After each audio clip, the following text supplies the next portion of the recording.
Ugh.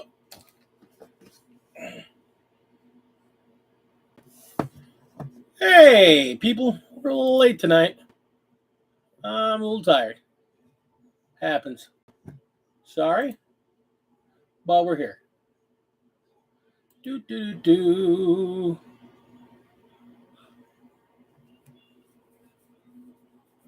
La, la, la.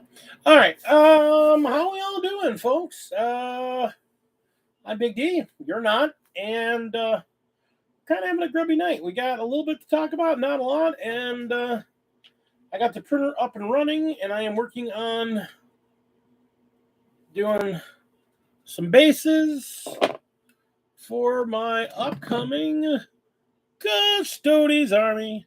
Yeah, I'm going back to Custodes, rebuilding it back up, building it back up, and going back with it. Got this a while back. It's been sitting in storage for a while. I don't know if I want to actually start building tonight. I'm just kind of looking at it, kind of planning. The box itself is fantastic. Let me tell you, this box is fantastic. 10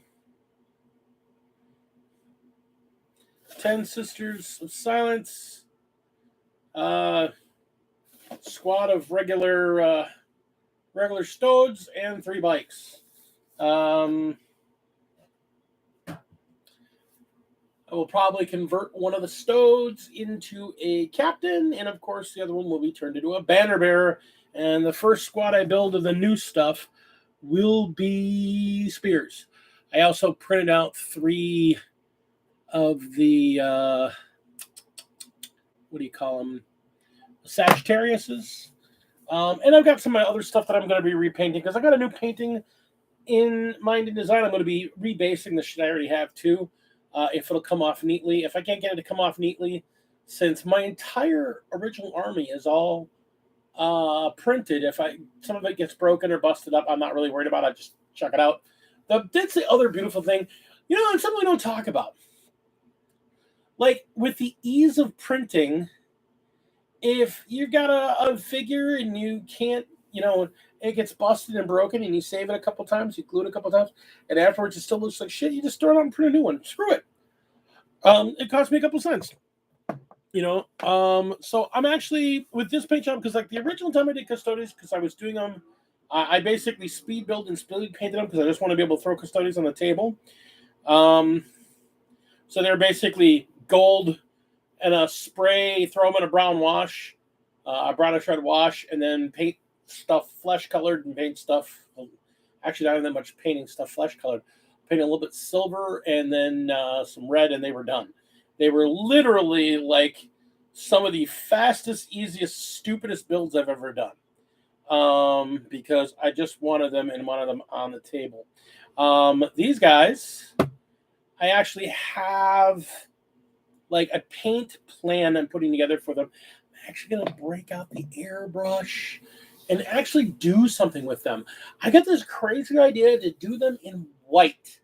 So white Custodes. I'm wondering if that's dumb, but I like the idea. Something about me really just likes the idea of doing white Stodes.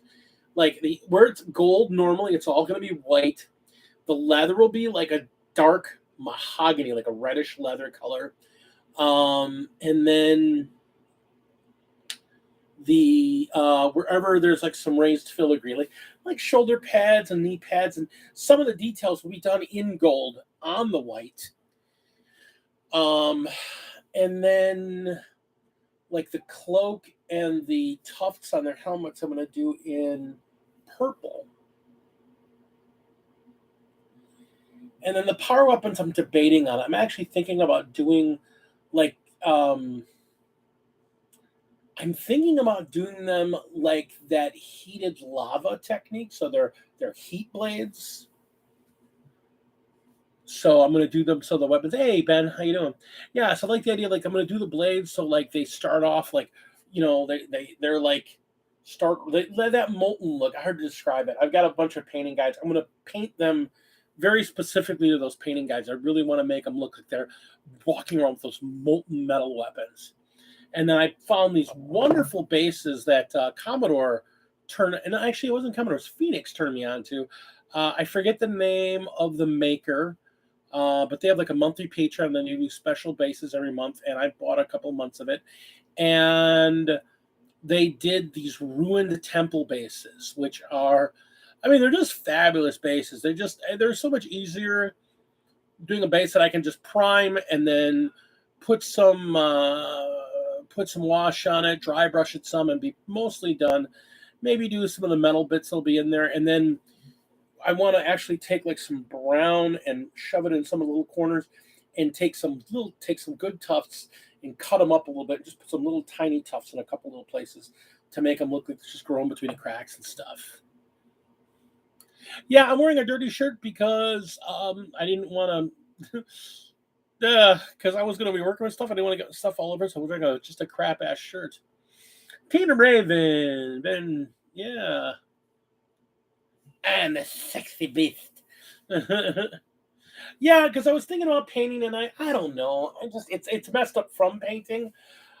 I was thinking about hobbying tonight, but then on the other hand, I'm just like, maybe not. I don't know. I got a lot to talk about actually tonight. A lot going on. Easy to get distracted. So I may or not actually paint tonight. May or not actually build tonight. I'm not sure. I did, because I was talking about the printer earlier. I've done some stuff. So I printed this Atlan Forge. They're so cool, but they've got these different themed marine-like armies that aren't specifically Marines, but they're marine-like enough. You go, oh, I know what that is. I know what that is. I know what that is. Well, they've got a group that they call the Asgardians. So they might be slightly, I don't know, Nordic. Being a Paw Patrol for 40K, very cool. What faction are you doing, Ben?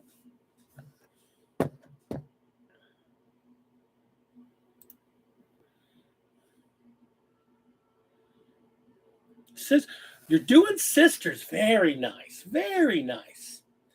Let's say that Atlan Forge. I'm making this dreadnought, and I did this base.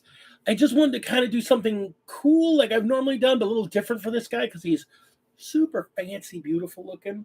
So I did like my normal ice base, but I didn't put the crackle stuff on there. I mean, I did put some crackle. You can see there's some crackle. I put some crackle on top of the cork. So I put cork down, and then I got this stuff that I got from work, and I put it aside someplace. But it's another. I'm also gonna be putting some of the snow in there. It's AK Interactive, but it's called Pacific Blue, and it's basically a gel medium. But it's like a nice rich blue, but it's still pretty opaque. I painted blue underneath because I wanted it to look dark blue underneath, and I didn't realize how much that would compound. I love the way it looks. But it's basically, think of it like the same kind of consistency as, say, Nurgle's Rot is, or any of the Soulstone stuff, or Blood for the Blood God, except it's like this sea blue.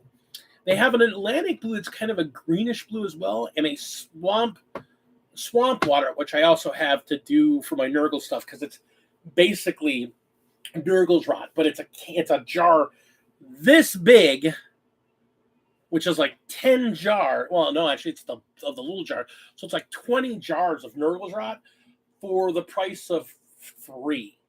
So I'm like, it's like 20 jars of Nurgle's Rot for the price of 3. We're gonna have some fun with it, because we're going. Like I said, I don't know if I'm going to be this year, but we're trying to get as much painted this year as possible. I don't know if I'm going to get rid of the entirety of my back catalog, but I'm going to try and get through as much of my back catalog as I can. I've slowed down the last few looks.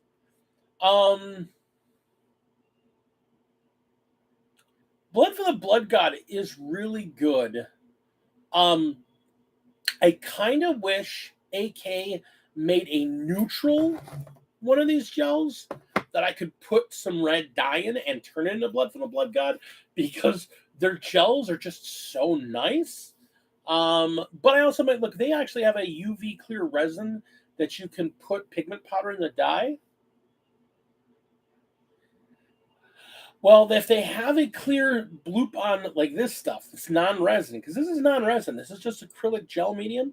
Then again, I guess I could just go over to like Michael's and just get regular acrylic gel medium and throw some red ink in there, and boom, done. So I could probably just do that.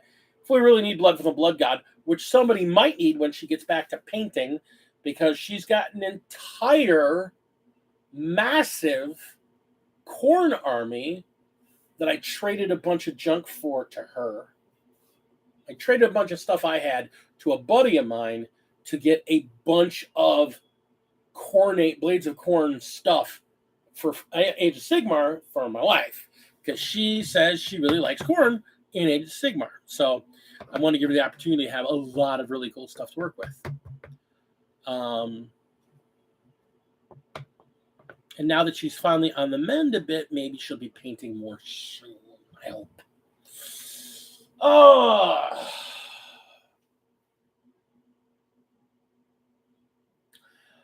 I really, no think, just stab, which is fair. Um, it's really funny. Like I'm like really into Age of Sigmar right now. Like I really want to play more Age of Sigmar, but I'm not into painting it right now. Like I've got this ogres I want to paint, but that's not what I have some ogres I need to paint to get them painted, but I don't want to paint them right now. I want to get other stuff painted, but I'm still working on them. I've got my big boys made, and I finished up their bases. So I've got one of these is for my cannon, and one of these is for, actually that's the one that's for the my lord that's riding on a mammoth, and this is going to be for the cannon being pulled by a giant rhino. So I really love this kind of messy, muddy, snow trampled look with the dead tufts covered in snow and stuff. I really love that look for that army. So it's coming together nice. Again, AK Interactive is so I I don't want to say it's so much better than GW stuff, but there's more variety of stuff to do. Like, and it's cheaper and you get more amounts of it. But they're all good. I mean, I like basic materials to begin with. It all depends on the army I'm doing. Like I never thought I was going to get into printed. I'm like, I'll do printed bases at some point. I'm like, I'd rather do my own. I'll do my own. I'll do my own. And then I saw these temple bases. I'm thinking, you know, for my custodies, because I really wanted them to be on the temple bases. If anybody remembers my old custodies army, like I got these Jedi temple bases that I printed for them that were just basically a Jedi temple texture that I put onto a base. Um, but that was still very early on in my learning how to use the printer, so the bases were solid. They were like big, chunky, heavy, thick, flat bottom bases. They're not very great, and they're just kind of plain. And then I kind of wedged a Imperial Eagle Aquila symbol on there, and then painted them white and put some blue, couple of different shades of blue to make them look like blue marbling. And they're not great. They're not bad, but they're not great. I'm not like, yeah. I'm like, yeah. Because I like my custodians, the idea of them being in this ruined temple. And my thought was, if I'm going to put any lore behind my custodians, my thought is I want them to be, they're a group of custodians that are stationed on the moon.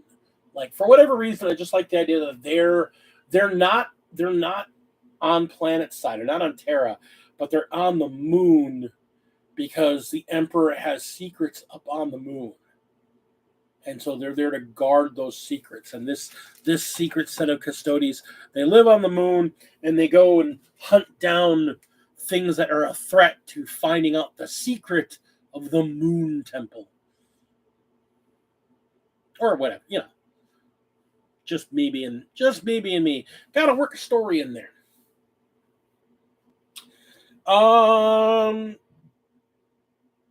So yeah, I mean, I'm putting some effort into this. I want to break out the airbrush with these guys, and so I can get some good, nice cold whites on them.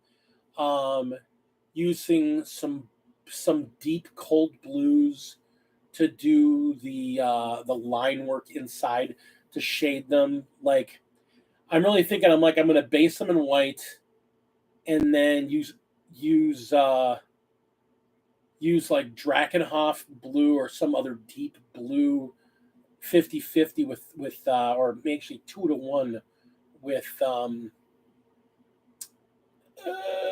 Nuln Oil. So it's a very definitely a dark bluish color, with some, and then kind of wash them all on that, and then go back with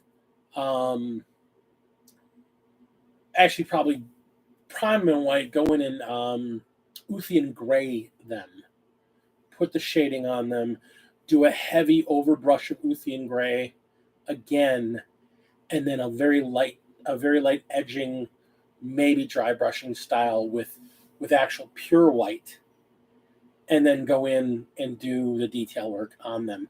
But I want the white to be very clean but very cold. I want it to come off as cold.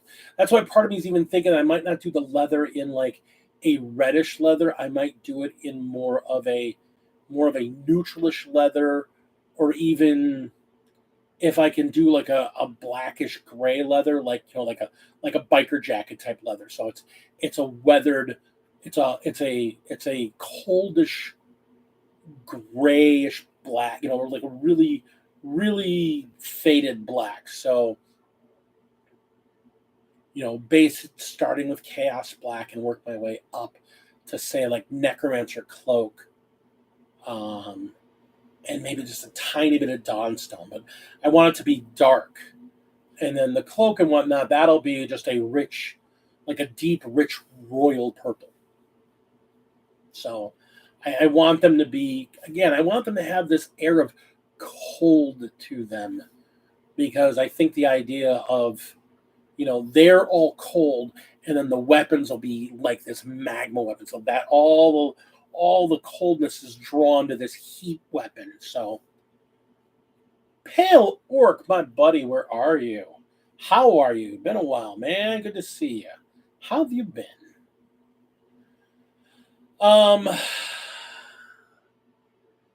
Again, we're just getting off the show, but I'm asking y'all to throw that, give me that thumbs up, give me that like. I appreciate that. We'll just keep things going.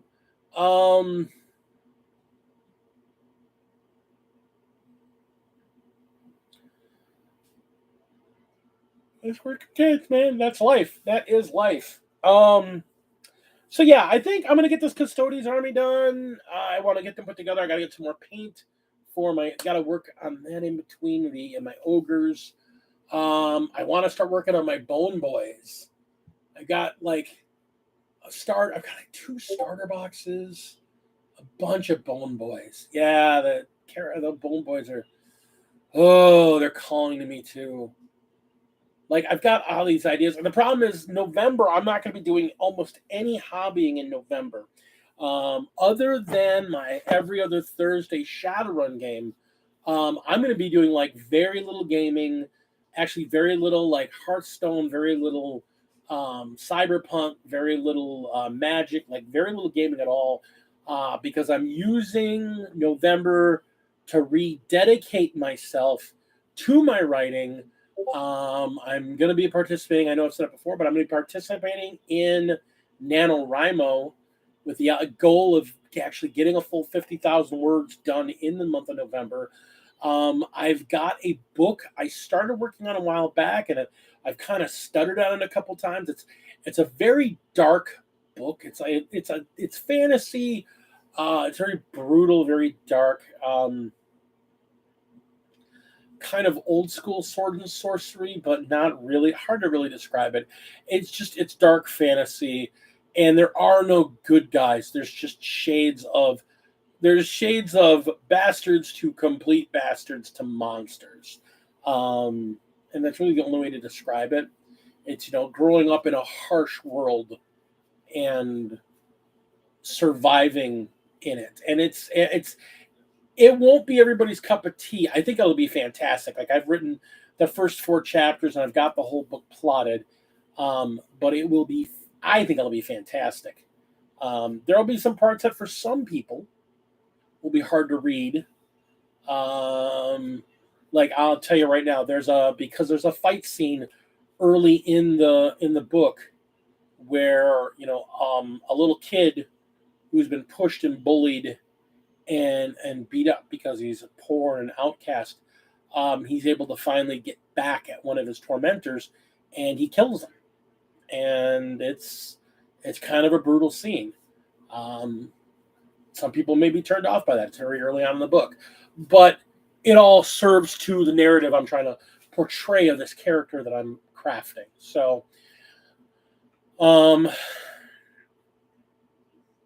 yeah, Shan's going to be trying to write too. So I'll still be doing my live streams, and my live streams may be the only places I actually do a lot of hobbying next month, because I really want to focus on and try and crank out 50,000 words. Because if I can get 50,000 on this book,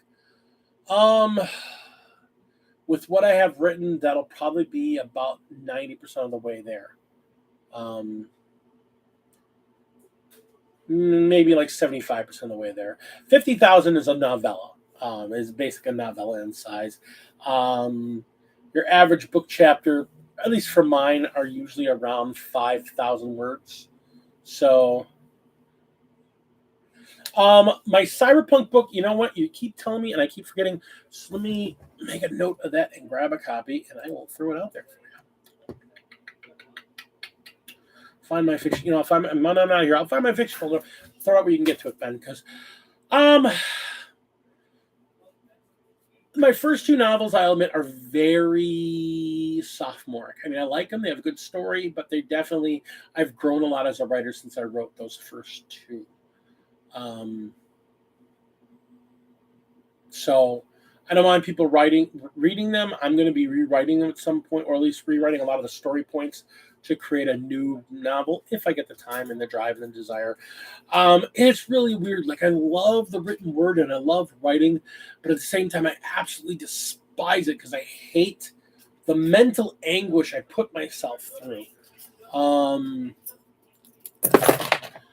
the worst at writing. Because one of the things I do is I do like the biggest naughtiness you're not supposed to do when you write. I edit while I write. So I continuously, a writer's idea is you just vomit everything out, get it all on the page, and then go back and edit it. And I can't. I am such a freaking perfectionist. Like, my rough draft, I'm re-editing as I'm writing. Like, I'll write a sentence and keep a couple sentences in and realize I don't like the way that flows, and I'll move some of the sentences around and redo that paragraph and then start going further down, and then realize I like a reference here, but I want to put a reference root back up here, so I'll go back and put something back up here. My writing process is very slow and methodical, but it's been funny, like, because when I've had people come back and look at my stuff, like, yeah, here's my rough copy, this is my first draft, and they're like, how is this a first draft? This is already polished. And I'm like, yeah, no, that's just the way I write. So I write at a far slower pace, but I need a lot less editing. I will never forget when I published my Cyberpunk Murder Mystery. I went through exactly 2 rounds of editing, and the first round of editing, my editor came back to me and was like, how long ago did you write this? How many editors has it been through already? And I'm like, no, I literally just finished the rough draft about a month ago. I just went back and just did some spelling checks and some consistency checks on it. This is a rough draft. And they're like, I've been in publishing for 20 years. I've never seen a first draft that looks like this. This literally looks like somebody's submitting a final draft for a proof. This is crazy. So I have some suggestions I'd like you to look at. But yeah, it's a finished piece. I went through, I made the changes. She took one last look at it and was like, yeah, this is done. It was really crazy. And it's just because I'm kind of a perfectionist when I write. Mostly because I started off writing short stories that weren't like going to be published. They were short stories that were going up into message boards and going into community posts because I was part of an online role playing by post community. So people would just put like a couple lines of their character and like some little description of what they were doing. And I was writing short stories about what was going on, what was the character's motivation, and where they were headed, what they were thinking, what led to this point. And I took a bunch of those together, and that's what led to a thing I did a few years later. I collaborated with Mercedes Lackey, the writer. Um, I I did some collabs with her um, for an online game that she was a celebrity sponsor of. Um, and it was one of the things we had a few conversations. I met her through mutual friends.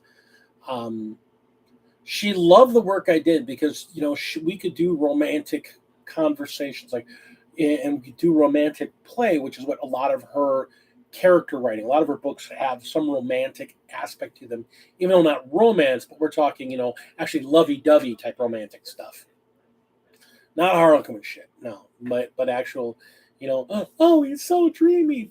And I put this realistic, gritty side to the realities of falling in love and romance in a violent and horrible situation. It was a superhero setting. And yeah, superheroes fall in love, but they're surrounded by constant violence.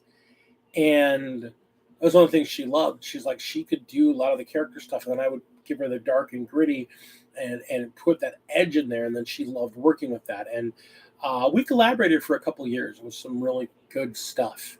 It was actually a shame when that all kind of fell apart because it was a lot of fun. She was a wonderful person to work with at the time.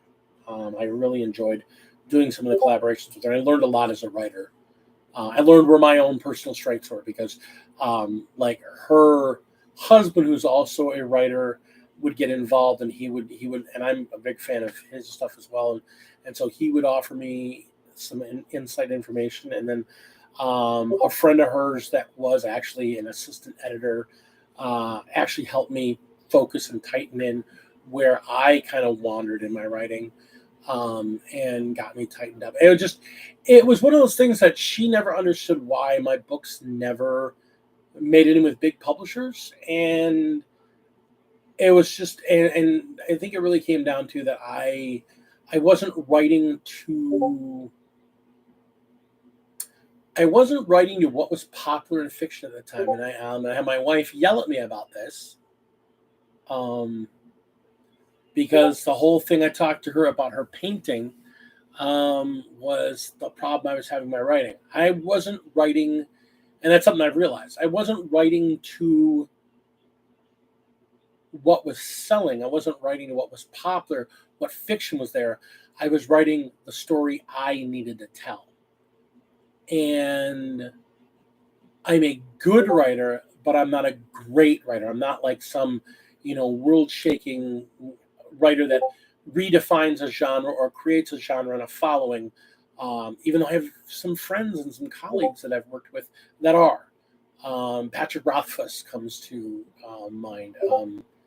Years ago, we were regulars at a couple of conventions we went to, and we talked a lot. And he was a fantastic writer who could really, he was a genre breaker, and he did stuff that I couldn't imagine that could be done. Like he found a way to do stuff in first person that I hated. I hate first person narrative, and he literally taught me ways to do it that it's good. Because for a very long period of time, my God, Discord is just blowing up today. It was just fascinating that he showed me a way to do first person that's engaging.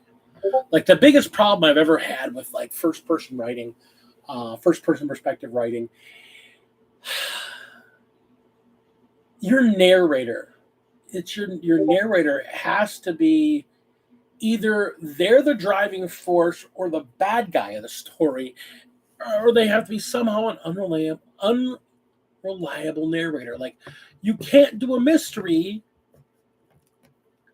if you can't make the character realistically not connect the dots. There's just like, but you have to make sure that when there's dots to connect, that they don't jump out and connect dots that don't make any sense. There's got to be a rhyme and a reason. And I always found a lot of first-person narrative books,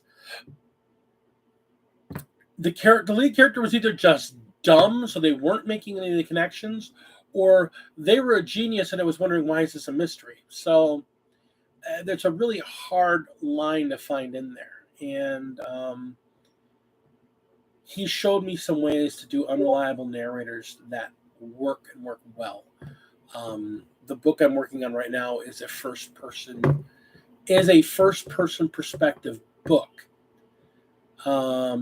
But you can tell that the writer is unreliable because when the book starts off and you realize how the story is being told, it's not just first person, it's a first person told as things happen in the past.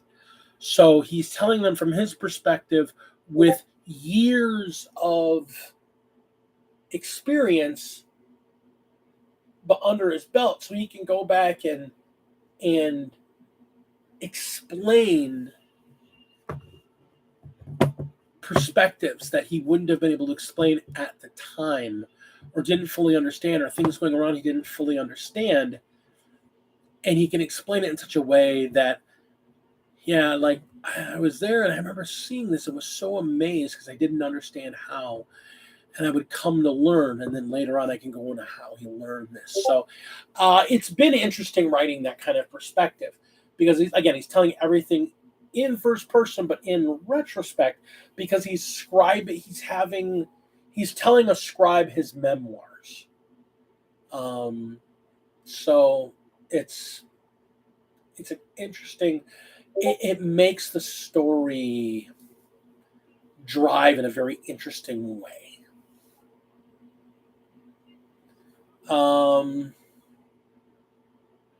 And we are so off topic today. There's nothing new of gaming, but it ties back in because my first two books were basically, I had the plot and I had ideas for the characters, but I didn't have everything put together.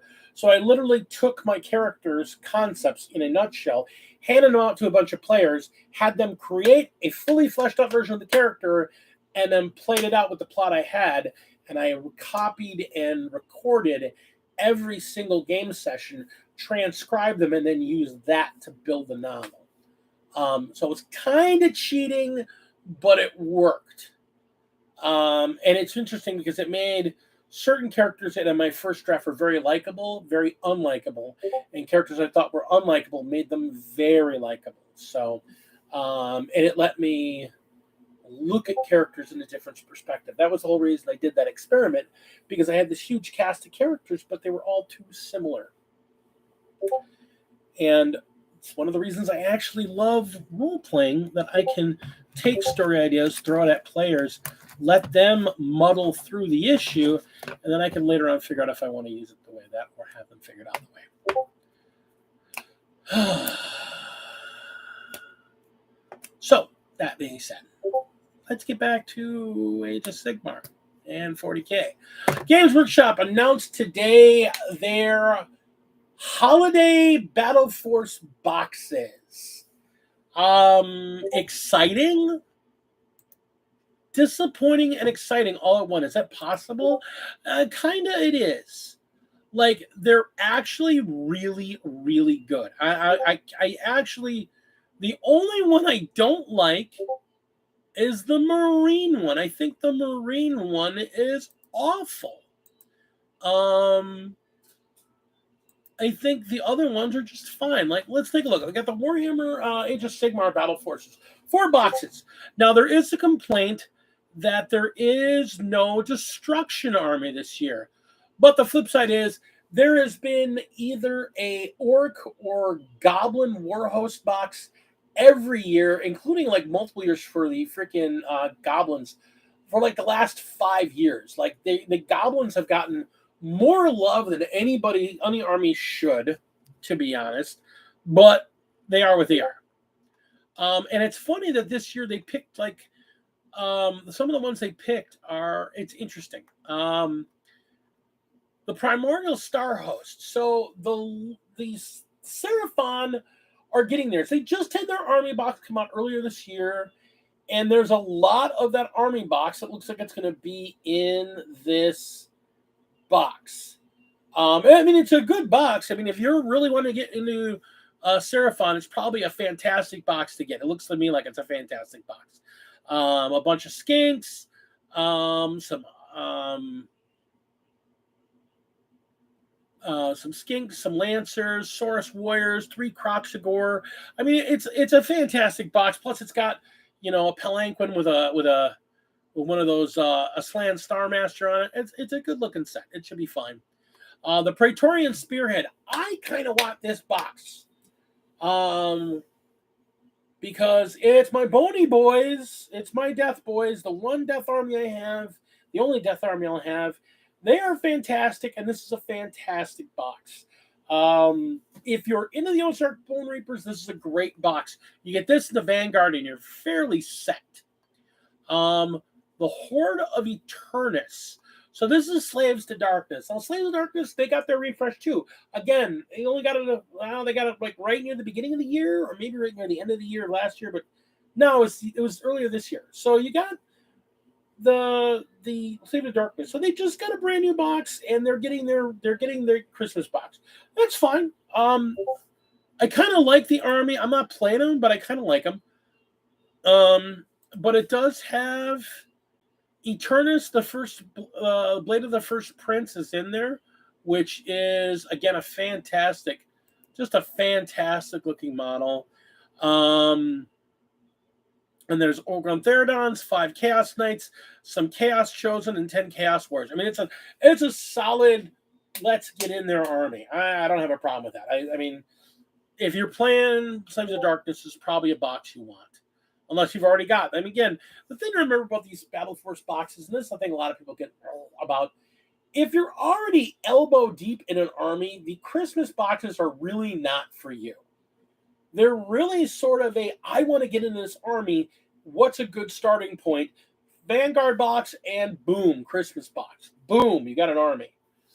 And then you can build from there, but you've got most of your 2,000 point army there. Lastly, the second death group this year, the Vengorian Court, the Vampire Lords.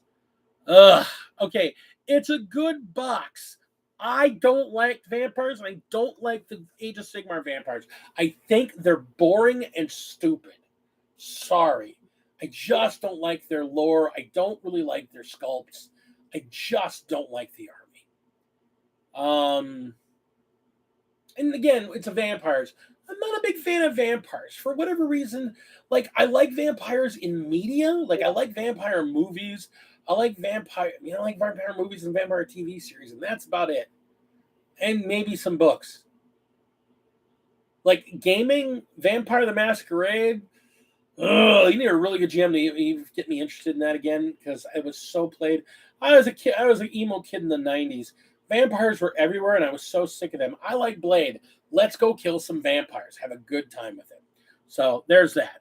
But the box is actually pretty good. You got 5 Blood Knights, 20 Death Rattle Skeletons, 10 Dire Wolves, 3 Fellbats, and a Vengorian Lord who can be built as the legendary fearsome Lock of Eye Mother of Nightmares. So it's a solid box. Again, I want that Praetorian Spearhead. It's got lots of big bony dudes, and it has like their big. It doesn't have the big named dude, but it has their other big dude in the center of it. It's got Arch Cavalos Xandos. So he's not a Mortarch, but he's such a gorgeous figure. He looks like the Mortarch, but of course the Mortarch of the Ozark Bone Reapers is this gigantic monster. dude walking on a palanquin. So, Star Host, you know, the part of me really wants to like the lizard folk, but I just have so many STLs for good lizard folk army. If I ever want to do them, I'm just going to print them because I've got some really fantastic sculpts by a couple different sculptors. That's very obviously based on these guys, but they're just not. I can't see buying all that plastic. I can't.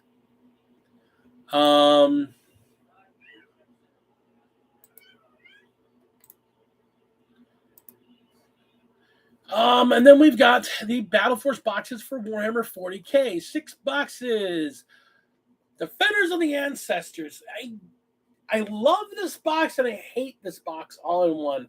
Like, this is all their existing units. It's basically, it's a good box. It's not a bad box.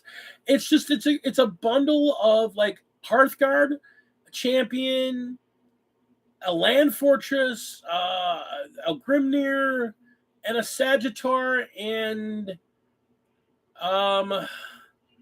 the 5-man. No, that's the Hearthguard. So yeah, it's a good box. It's got 2 vehicles in it, which is really needed for this army. I just hate it because they only have like 7 units. So giving them a Christmas box right now, I mean, it's basically you get this and their Vanguard box and you're good to go. But they're supposed to be getting more models eventually. So I don't know. I kind of like it. Like, I wouldn't mind getting it to go with my guys that I've got built but I haven't touched. But at the same time, I don't know. I'm not like, I'm just like, yeah, it's pretty cool. I mean, it's not a bad, it's a good box. If you're trying to build up, it's a good box. It's a good box for them. The Beast Snaga Stampede. Man, I wanted to really like this box. I mean, if you're getting into it, it's a really good. You got the Squigosaur, which you can do as Mosgrag Scrattabag. You've got a bunch of Beast Snagas. You've got basically like the Beast Snaga box when it came out, plus Mosgrag and a Beast, the big Kill Rig. So it's a lazy box, but it's a good box if you didn't already have all these orcs. So again, good box-ish if you really want to just go nuts at Beast Snagas. Canadian Defense Force. Man!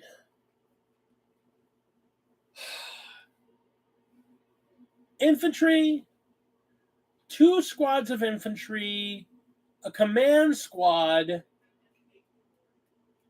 and 2 Rogel Dorns.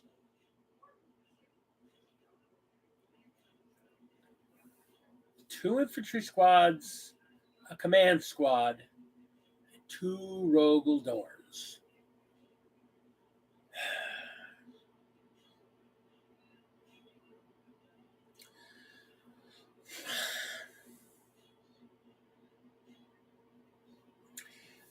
So, yes and no. Like, the Rogel Dorns are good tanks. With the rules as they are, I don't know that I'd ever put more than 1 in an army. I mean, I guess you could, but it feels like Layman Russes are so much more efficient and less of I put this down, it's a target, put all your firepower here. Like, every game I've ever played with my Rogel Dorn, if I had the Rogel Dorn out where it could shoot, it just basically ate every single shot that they could put into it until it was dead. And it's not like they're fragile. It's just they've got so many guns and they're so expensive. They're a major kill me target as soon as you put them on the board. I think the only thing bigger than them is the Baneblade that says, please kill me. I don't want to be on the board. So having 2 Rogel Dorns is cool. I just don't see ever that working. I just don't see that working well. Not in the way the rules work right now. Not a bad box. If you're getting into it, if you're just getting into Guard and you don't have a lot of Layman Russes, I can see putting 2 Rogels down. I don't hate it. I don't love it. It exists. It is a thing in space, and therefore it exists. It's all new models. There's something to be said for that. It's all new models. There's no reprints in there. Space Marine Spearhead Force. When I first saw this force, I looked at Lady D and was like, "This is beyond disappointing. This is beyond disappointing." 3 squads of the brand new assault jump intercessors. So the brand new jump pack intercessors. There's 3 boxes of them in there. 15 of them in there. The new jump pack assault captain is in there. The figure they just released, he's going to be in there. Now keep in mind, they just released these figures last week. So people already jumped all over them. Well, just so you know, if you really want them, you're going to be able to get 3 sets of them and that captain in this box. Plus, because everybody needed them, a set of 3 bikes.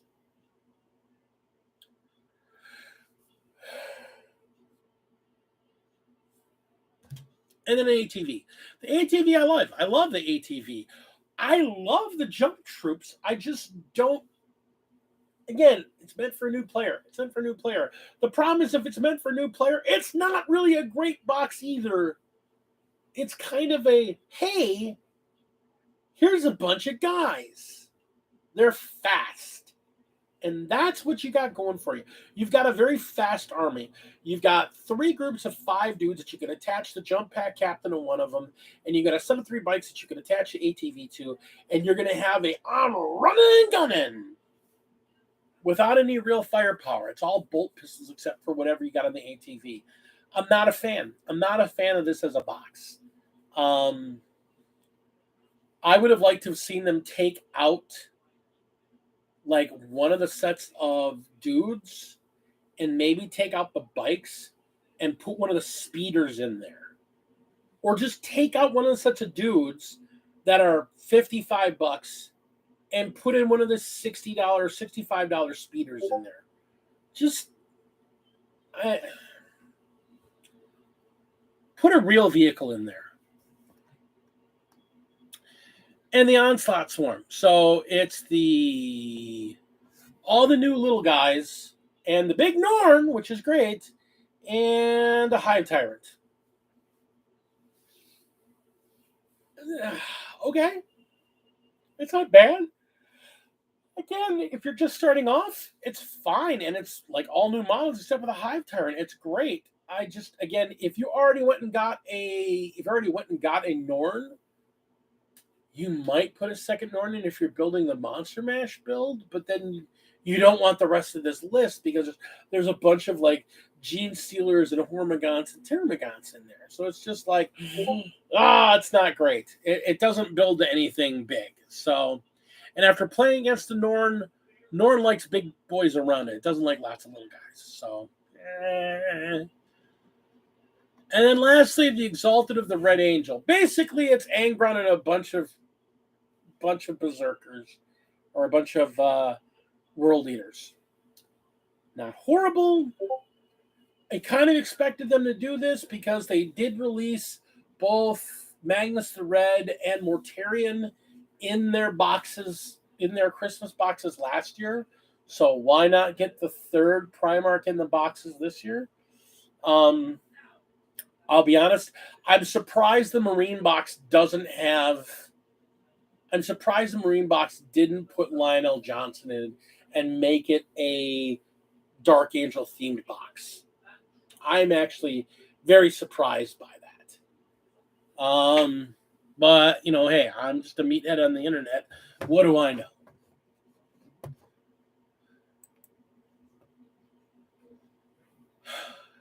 So, oh my goodness. See, talking about these boxes should excite me. They shouldn't be making me sleepy. And they are definitely making me sleepy. They're not, yay! They're like, they're not bad. Which I guess is better than the boxes last year, because a lot of the boxes last year were like, really? I'm not a fan. But again, I have to keep reminding myself and people that are trashing the boxes, these boxes are not meant for people with existing armies. They're meant to grab this and get into a new army.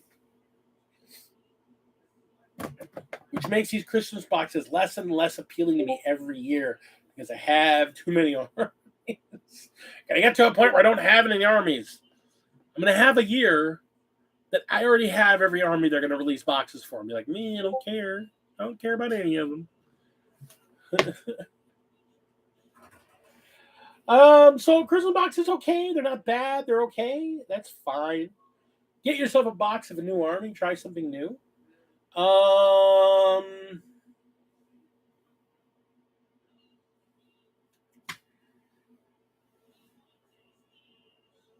Shooting to get a tournament going in mid-December in Mecwa for 40K. Details will follow shortly. It's got to get approved this week, and if it does, announce it to go up like later this week or next week. And I will be managing a tournament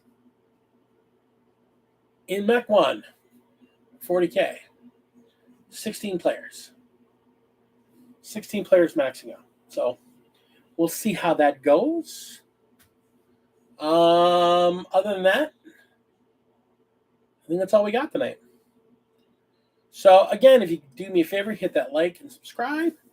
And we're here at the 1 hour mark. I think that's good for the night. It's been great talking. It's been great babbling. I'm going to go and snuggle my wounded wife and think about what's next to build. What's next on the project plate. And until next week, game on.